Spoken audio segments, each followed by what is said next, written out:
aya deui we eta nya bapak-bapak goblok geus kolot goblok ngabelaan jelema anu protes ka Pak Dedi, anu komen ka Pak Dedi bari jeung lain orang Jawa Barat. Pak dengetkeun ku sia koplok. Sia teh hiji geus kolot goblok cik atuh.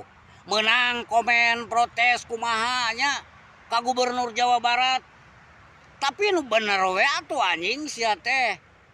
Komena goblok. Sia mah aduh bingung bapak-bapak ieu aing mah teu ngarti ieu nya. Jelema geus puguh salah komena oge. Naon atuh make dibanggakeun anjing sia mah hirup teh. Pak dengekeun jelema salah mah ulah sok dibantuan, Pak. Aing mah lina naon nya, aing jelema urang kampung tidak berpendidikan, Pak. Aing mah lamun jelema salah ku aing mah moal dibantuan anjing demi aing mah tah.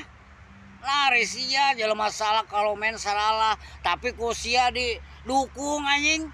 Ah teu baleg sia mah hirup teh goblok. Cik atuh Pak. Mendingan ngopi cik aing pantaran bapaknya. Mendingan ngopi ngarokok pokokna mah di imah jeung pamajikan keluarga incu geus sakitu Pak. Ulah loba ting protes ngadukung jelema nu salah goblok sia teh.